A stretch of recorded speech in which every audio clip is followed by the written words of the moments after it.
Sajeev, say hello to everyone. Hi everyone. Hi Max.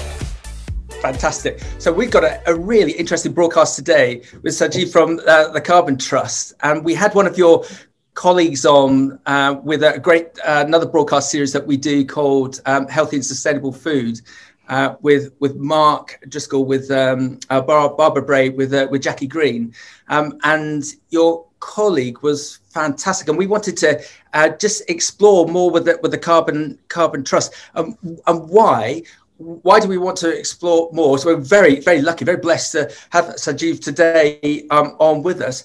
The Carbon Trust is such an important organisation, and I do feel within fresh produce and fresh food, not only in the UK and internationally, but we're not creating the links that we need to potentially with the likes of the Carbon Trust, and with everything that we're picking up, this drive towards net zero to sustainability.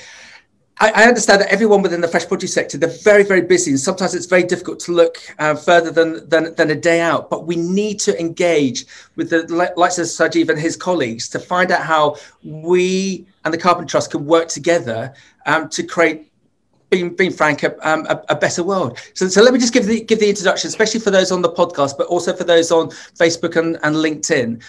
So the Carbon Trust is an expert partner for businesses, governments and organizations around the world, supporting them in realizing ambitious plans for a sustainable low carbon future. They believe that environmental sustainability and economic prosperity can go hand in hand as we address the climate crisis and also the COVID crisis. Their mission is to accelerate the delivery of sustainable low carbon economy by helping businesses, governments and organizations across the globe to reduce carbon emissions and increase resource efficiency. So, Sajeev, rather than me giving you the big rah-rah about who you are, but let's just nominate your title. You are the agricultural footprinting expert for the Carbon Trust, and you're going to be discussing with us how farming and the fresh produce sector, the businesses could benefit by working with you and your colleagues. I just want to, I thought this was great, actually. I've never done this before. Your bio on Twitter, I think, is fantastic. You're an agricultural emissions expert. You are a sustainability consultant. You're a Liverpool fan, and you're Malawi who loves beef fry and chilled beer. Views expressed are his own. So can you tell, before we get into the Carbon Trust, we want to find out about you. Tell us about you. Tell us about your journey, how you got aligned to this fantastic organisation of the Carbon Trust. And for those on the podcast, Sajeev has got this great backdrop of the world behind him. I'm trying to count all your sites. It's like a dozen sites that you've got globally. Tell us about you. Who are you, please? Yeah, thanks. First of all, thanks, Max, for the opportunity to be on this podcast. So, my name is Sajeev, and I'm originally from Kerala, a state in India. So Kerala is often called as the God's own country, and that's where that Twitter tag came from. People from Kerala are called Malayalis. In terms of my educational experience, I have a chemical engineering bachelor's, and then I went off to the US and did a master's in industrial ecology and environmental engineering. Wow. But primarily, almost all the time during the course of my career and academics and everything, my focus has been in agriculture. And once I finished with the US, I went to Austria, in a place called Graz, where I did my PhD in environmental systems. And that's when I sort of came to the UK. I was working as a postdoctoral research scientist at an institute called Rothamsted Research. Oh, yep. It's the oldest agricultural research institute in the world, what they claim. And then I made my way into the Carbon Trust. But I think what's important about my journey is that, all across my experiences, I've obviously have quite a strong educational background, but I've also worked with think tanks and consulting firms and research institutes looking at agriculture. But I've always been interested in, how food is produced and how the food sector, the agricultural sector, can provide food. Also, it's a source of energy and a source of livelihood, but do that with a very low and minimum environmental impact. I'm able to work with, the Carbon Trust and also previously with the brightest minds and the greatest leaders in terms of leading this transition, right? Which I think is super important. To just wind it back a little bit, with your, especially with your chemical engineering background, you could have gone and worked for an oil company. You could have earned gazillions, but you've gone down this environmental path.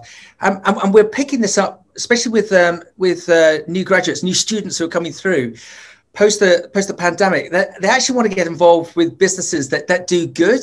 We're talking in our green room about good companies and evil companies. What was the driver for you? That, because presumably you must have had the dollars figuratively waved at you to join big capitalist businesses to assist them. Why did you go down this particular route that's ended up with you with the Carbon Trust? Why that route, and why not a more capitalist route?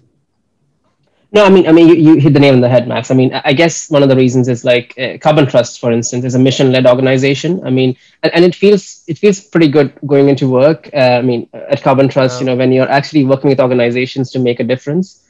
So it's not only about the big dollars; it's also about like the impact that you leave on the world. Yeah. And I think personally, I feel like as an individual, I think there's something that obviously we owe to the planet and also to the future generation in terms of leaving it in a state that can be used and enjoyed.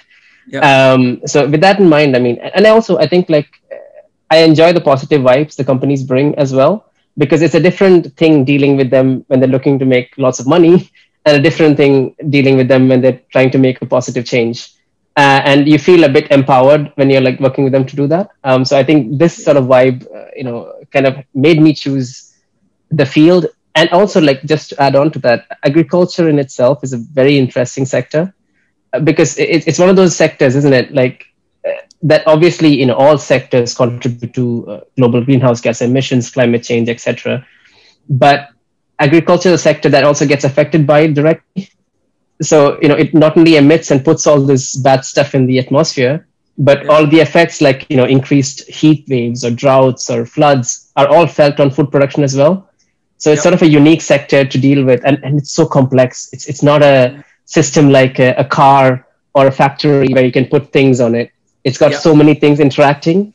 And that's interesting. Yep, and especially with your academic background, you must love that. You must relish that, mustn't you? That right, we got the problem here, but it feels a bit like space. It feels like infinity. It feels like there's no solution. We'll go off and find a solution.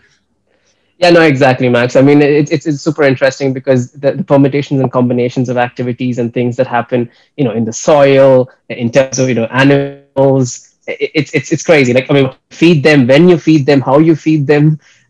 When you go and do certain operations on the field, I mean, it's crazy. I mean, and people, think farming is, food production is easy business, but I mean, we know it's not. And obviously, I think people who watched, let's say, Clarkson's Farm, I don't know if you had a chance to watch that.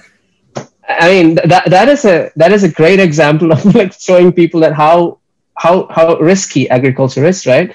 It's not easy to make food, and it's not easy to make food in the right way. So I think people need help and guidance on that. Yeah, it's fascinating, this conversation about Clarkson's Farm. Just give you an example. Contact of mine who is in Mozambique last weekend, very remote area of Mozambique, growing exotic veg for the UK and European markets. He sat down at a weekend with 10 of his co-workers and they binge watched the whole thing, and they all loved it. And it's in the UK on a Sunday evening, we have a problem. We have a program called Country File. And there's a view that Jeremy Clarkson, with 5-6 episodes, has done more for UK agriculture on a positive basis than Country File has over 22 years, which just shows what a fat middle-aged bloke with a Lamborghini tractor can do. But if it's actually alerting people as to how difficult farming is and why we need farming and why soil especially is so important, and it's attracting. I'm on a real zeitgeist at the moment about attracting people into the sector, and hence my question about why did you not chase working for an oil company, and why you now where you are, that there is so much good that can be done. And talking of good, the Carbon Trust is obviously one of the absolute good guys out there. But for those that aren't aware of the Carbon Trust, can you just give us a bit of an understanding as to who, what, why, when about the Carbon Trust, so we feel informed and educated, please? Yeah, no, I mean, absolutely. I think, Maxim, you gave a fairly good introduction of the Carbon Trust. So let me try to encapsulate it in my own words. So basically, the Carbon Trust was founded in 2001. So it's been around 20 years, 21 years since the establishment of Carbon Trust. I think we have around 400 over 400 employees, and as you can see from the map Wow. on my background, we are all across the world. And I think the idea of Carbon Trust is like, we are a global organization that sort of works with, governments, businesses, corporates, etc., to transition and accelerate sort of like this transition towards low carbon economy. And we do that in a variety of ways. We work across a range of sectors. Like, I mean, obviously, agriculture and food is one, but also transportation, buildings, energy, particularly in wind energy.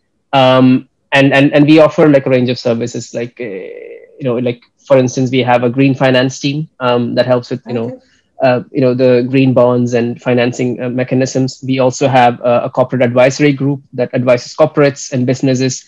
We have an assurance and certification team that looks at carbon labels and like certifying like carbon footprints. We have a breakthrough and innovation team that looks at like incubation and new business models and things like that.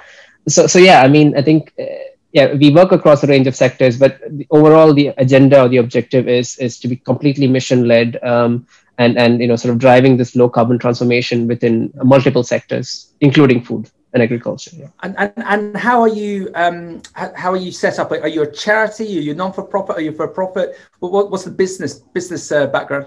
Yeah, it's a non-profit organization. I mean, I think all the profit sort of like it's used within the sort of company itself, for the employees, and also to like drive the mission forward. Yeah. Yeah. Okay. And then your role. Explain to us what as the agricultural footprinting expert for the Carbon Trust. What's your average week? It's really interesting. I mean, also like coming from an academic background, it's quite the projects are quite tangible. So I work with businesses, especially agri-food businesses, right? I mean, so most of my work would involve looking at footprinting their operations. It could be their company or the product that they produce, or the entire supply chain, and sort of like provide them guidance on how they can transform their product or supply chains into more low carbon options. Wow. So it's sort of identifying these options, telling them, what is more feasible in terms of cost, and also like viability for their business and for their product. And we also sort of help companies set targets in the future if they're ambitious enough, depending on their business growth and their ambitions, where they want to be in 2050, 2030, 2025, and how they can get there. And the sort of companies that you're advising, are these these bigger companies with more margin, more cash reserves that can invest in this sort of area, or is it a complete spread from small companies to large corporates that you're handling? So yeah, we handle like a variety of companies. I mean, so it ranges from small companies to very specialized companies to like large multinationals, and all of them have different needs, and all of them pose interesting questions. Because I mean, even if like for instance, small company that would work basically, let's say, making fertilizers, for instance. I mean, they still need guidance on looking at the footprint of the fertilizer production. But a big company which owns like a vertically integrated supply chain, controlling most of the operations, they need help across the entire supply chain. So their scale might be a bit more massive. But we help all kinds of organizations. I think you're a very important person, because if you can adjust a company's view to go to a certain direction so that they're minimizing carbon, and they weren't aware of that direction they needed to go in, but they were open to having that conversation with you, and you can assist them to go in that the changes that you can make with your recommendations and influence are going to be and the Carbon Trust are going to be significant. No, exactly. And I think companies are willing to like sort of change for a variety of reasons, isn't it? I mean, especially within the food and agriculture business. I mean, there is a whole lot of pressure coming from the consumer angle. So I think Carbon Trust sort of like did a recent survey with the YouGov, which is an organization that does like digital analytics, and it was interesting to see that around like more than, I mean, around 2/3 of the people said that they want to be buying or be associated with a food brand that does, good for the environment. And I think a recent survey said that, something like carbon labeling, most of the respondents or most of the people or consumers would want to see a label on the products, and they would want to purchase such products. So there's like push from the consumer side, right? I mean, so there is that demand coming in. Obviously, even the retailers, for instance, for food producers, the retailers are demanding that food producers, if they're buying from you as a supplier, they need to have certain standards. So even for the food retailers, like say Tesco, Waitrose, or whoever, like for them to buy from you, you also need to like have these certifications or adhere to like best practices with respect to the environment. And also from the investment point of view, investors are now looking more and more into like, oh, you have a green accreditation or you have green certification. Are you sustainable? That is becoming a moot point in terms of making these decisions. And obviously, like the regulations, right? I mean, all countries around the world are signing pledges, net zero by 2035, or, we want to be carbon neutral, or all these things. So there's a lot of push coming from all sides. And even for businesses, I think, the basic fact is that most of our resources that we use are exhaustible. So you need to transition, you need to be smart, you need to be looking in the future and future-proof your business against such risks as well.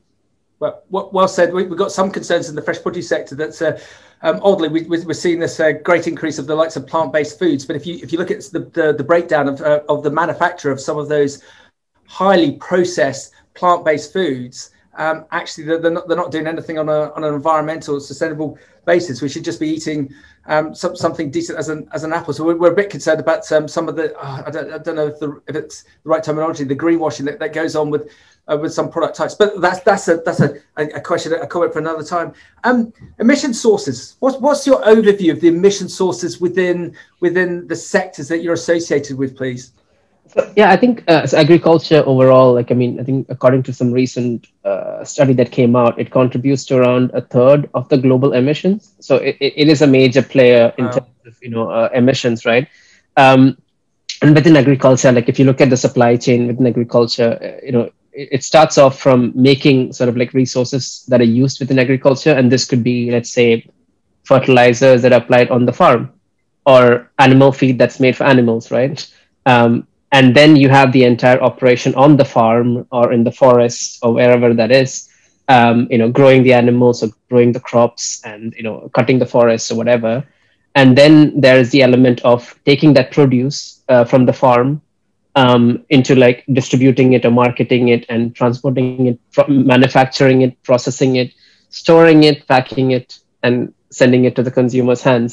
So there are emissions all across this spectrum, and it's important to understand the scale and extent of it. But to be sort of like most of the emissions happen from the production side. So it's said that around 80% of the emissions happen from the production side, which would be your emissions from, if it's crop production, it would be emissions from fertilizers on the soil, all the farm machinery, farm operations, soil carbon emissions, etc. And when it comes to animals, it's all the, let's say burping and farting of cattle, and then your manure emissions and things like that. So those are the key emission sources, and obviously land use change, right? Clearing of forests for planting crops or animals. Those are the main emission sources, but then downstream sources like packaging, storage, manufacturing is also important. Got it. Thank you. So decarbonisation in the sector, trying to drive that action, where's this pressure coming from in that respect, please? Yeah, like I said, it comes from the consumer side. Like we talked about it, consumers are demanding more sustainable food products. And obviously, the regulations are getting more and more strict in terms of, policies that need to be in place, by in 10 years, 15 years, 20 years, 50 years. The Paris Agreement was one, which was a vital sort of like, mandate that forced companies and organizations and even countries to lower their environmental footprint and, the emissions. And obviously, like I said, the investments that's coming in now, people are checking for the, the green record, track record of companies. So, and also from a risk point of view, I think it's also important, because climate change is happening and we need to adapt in a way to change their practices. So yeah, I think it's coming from all sides, which might not be fair, but it is happening. Yeah. And are you positive that we can all collectively create the much needed change, or are we being realistic? Are we fighting a losing battle? I think not. I don't think so. I think with my experience in this sector, I think it's very refreshing. I mean, first of all, we are on our toes with respect to work. Yeah. I mean, so that kind of reflects as to like how much interest there is in the sector of companies trying to change, right? So like I said, for them, the companies are not looking at it from, maybe in the past, they looked at it as a CSR exercise, like, looking good, whatever. But now it's more so like they think of it as a risk. I mean, I think COVID has kind of like shown that like, some sort of like an impact, like, or some sort of an event that happens like this could have implications on the food system. Yeah. So I think climate change is something like that, and which they're trying to future-proof themselves in that regard. And I think that's where carbon trust sort of comes in, isn't it? Like, because, I mean, so first of all, companies need to understand what is actually happening within the system, what the environmental impact is. Yeah. And I think that's sort of like, we have tools and strategies that we can use to help them sort of, understand that. Brilliant. I keep on using this example. People must be so bored of me of using it, but it's a very good one. Legal & General, one of the largest pension funds in the UK, has stated that of the 100 top companies that they invest in with their pension funding, if they don't see those companies with a diversified board by the end of 2022, they're going to withdraw funding.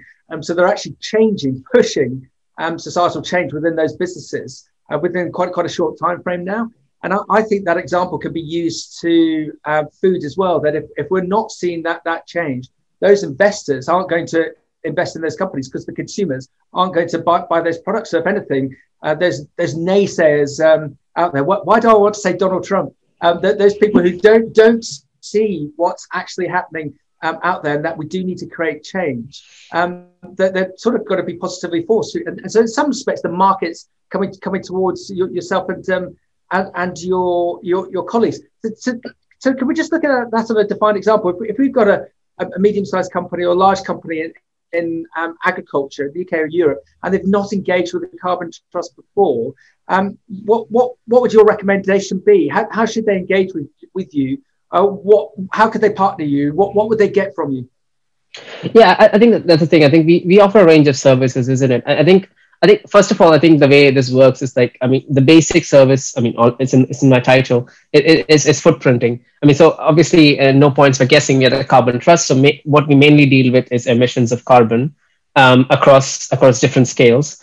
I think the thing is, I mean, understanding your footprint of, maybe they're an organization, right? I mean, and you can understand the footprint of your organization, which involves all the energy that you use within the organization, and all the electricity that you purchase, things like that.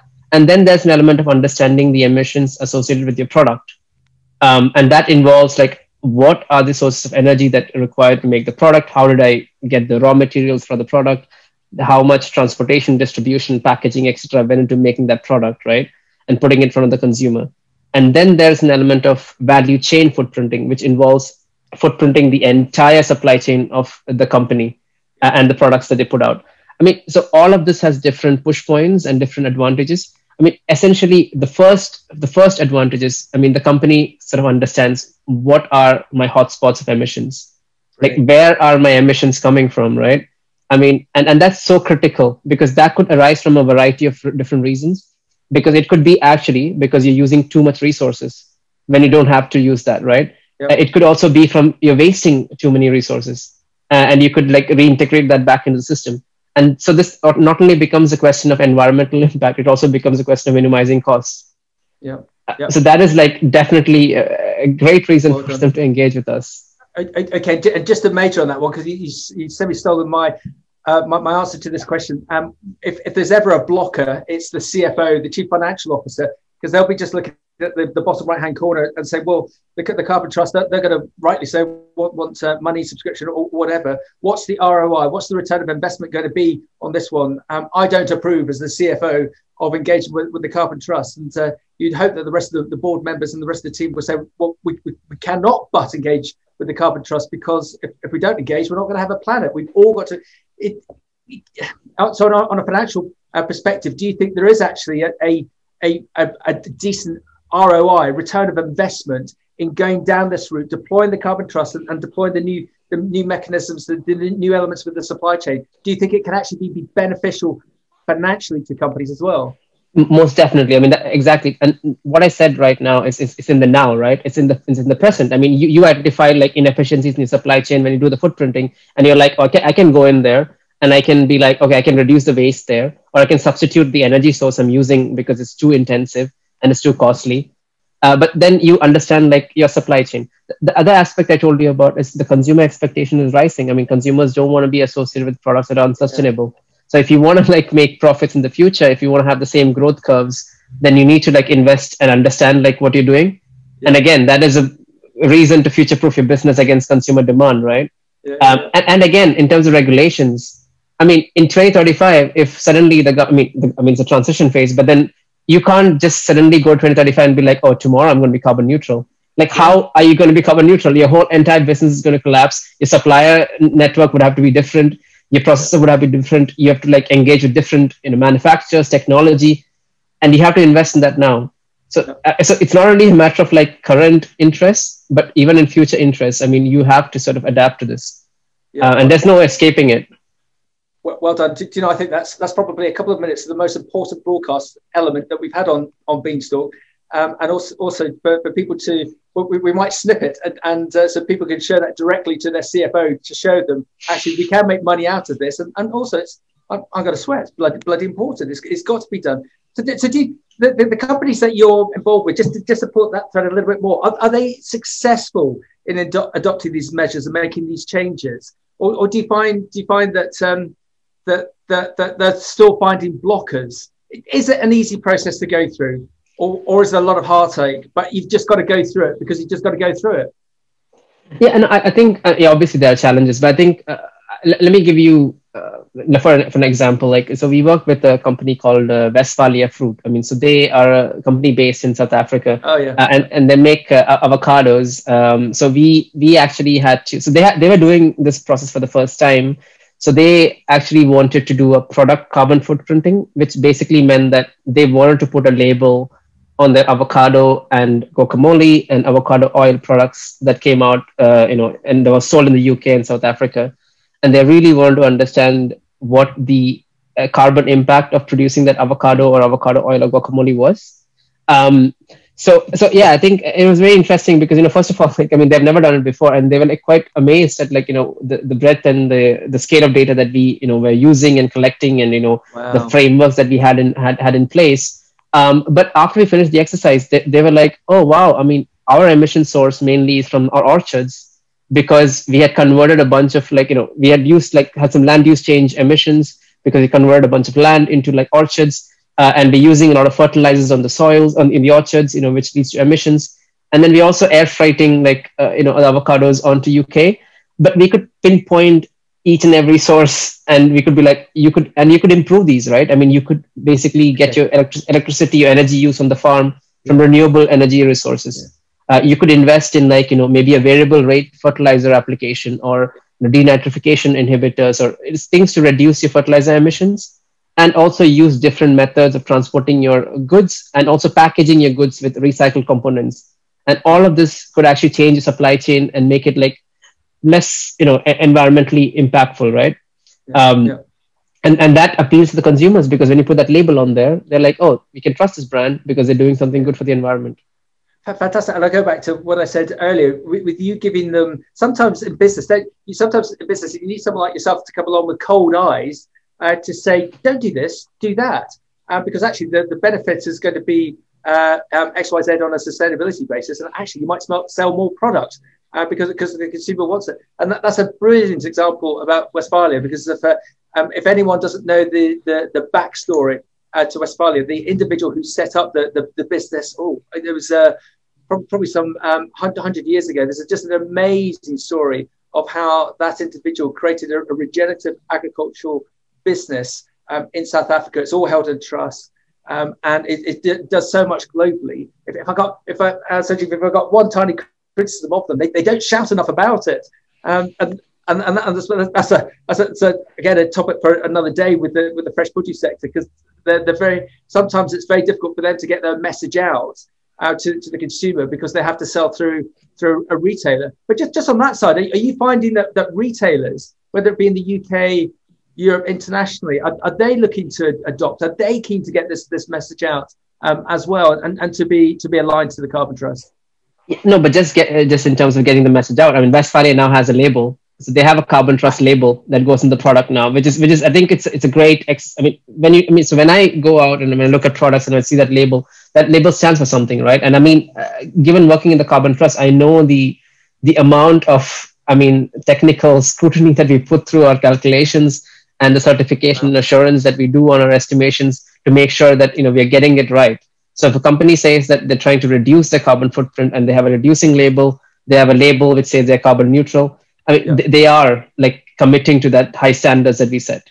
And that is communicating to the consumers that they're doing the right thing.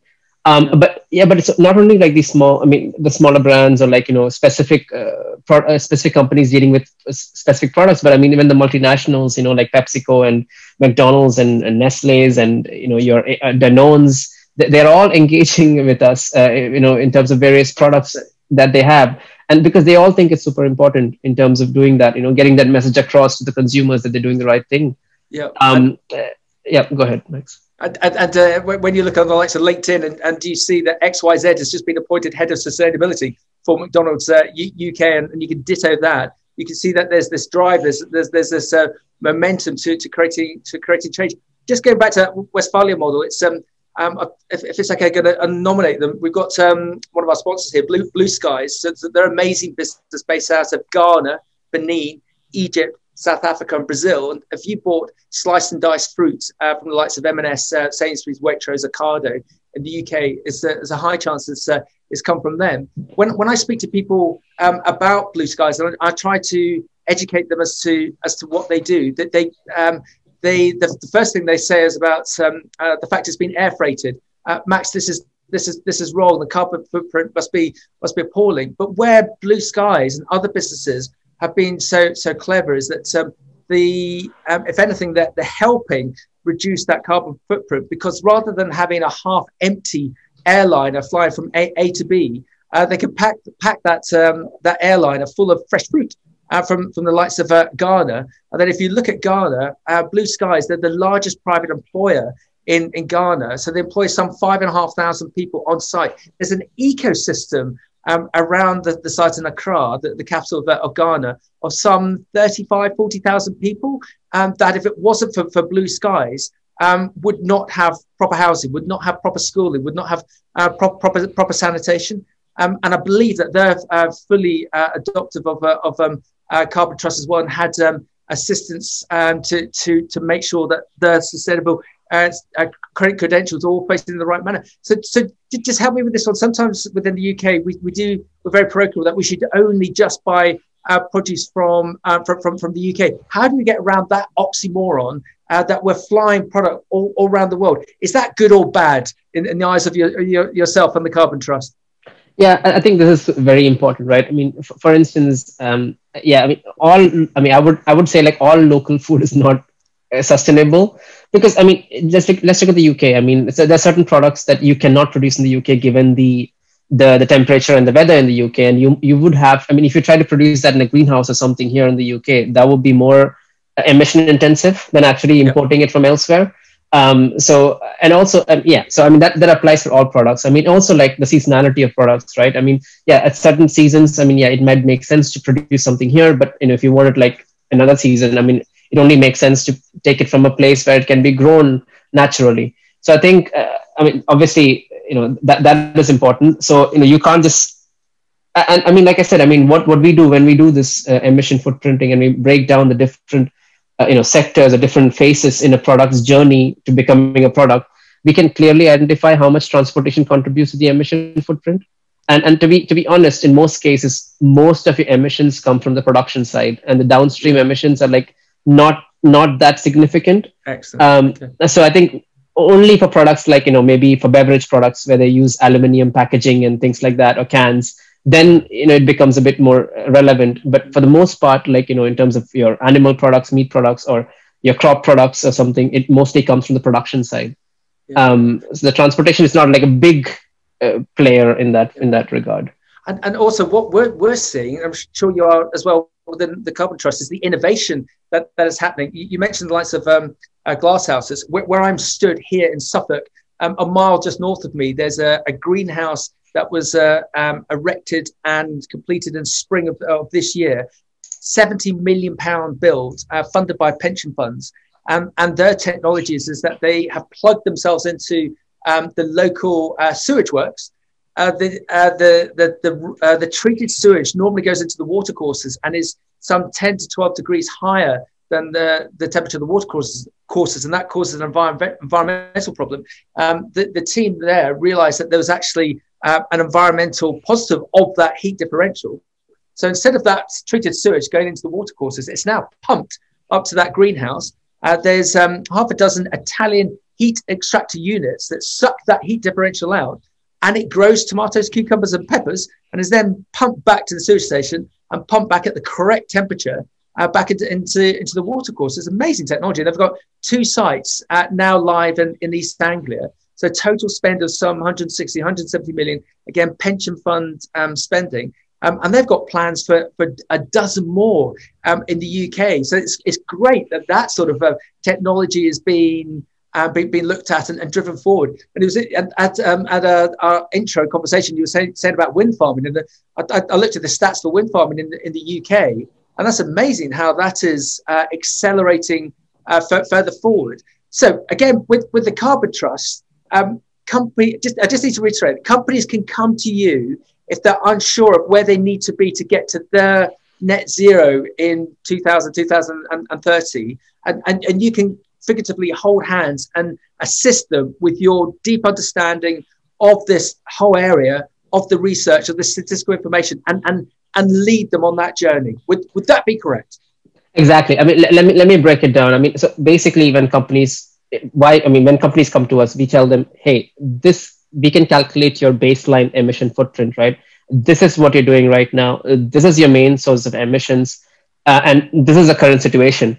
And then we tell them, like, hey, do you want to set like science-based targets? And science-based targets, I mean, there's Science-Based Targets Initiative. So what they say is that based on your business projections of future growth, and based on the Paris agreements, you can commit to a 1.5 degree warming or a well below 2 degree warming.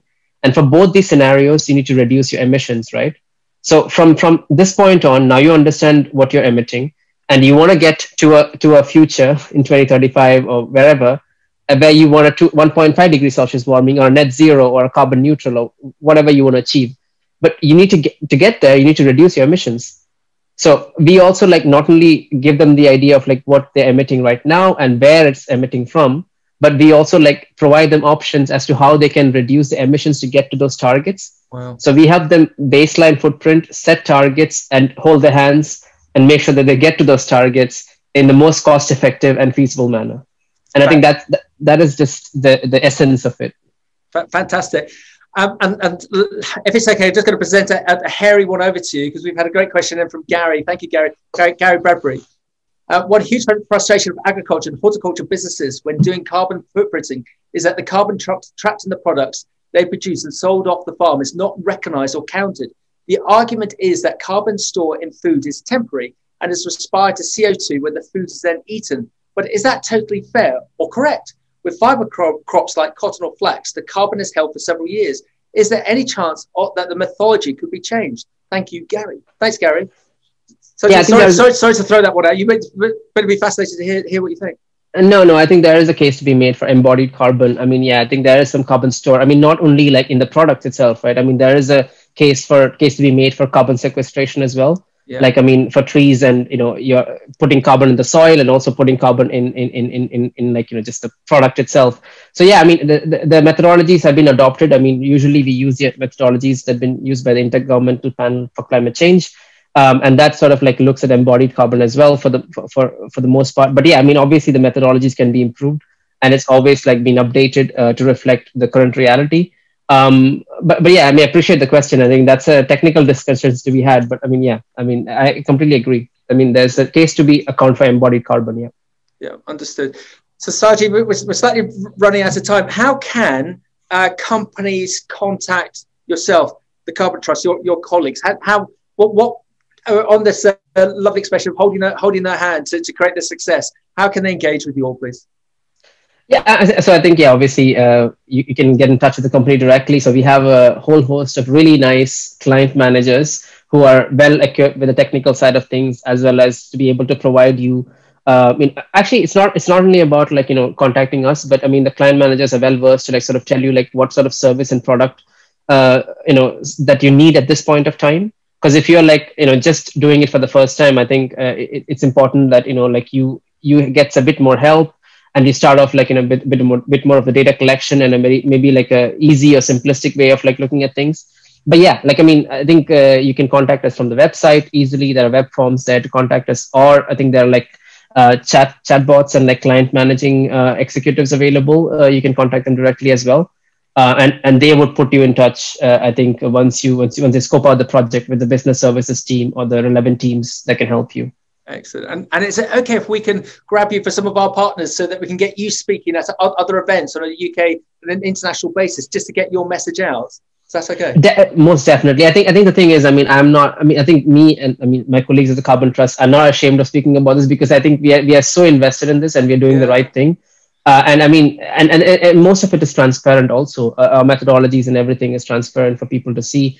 So I mean, most of the work that we've done with companies, the companies publish it on their own website as reports, or it's on our website as reports. So I think, yeah, more than happy to be able to speak and interact with the international audience and your partners. Excellent. You are a force for good. So just before we wrap up, we've got to ask you two questions. So the first one is, what is your favorite fresh produce, please?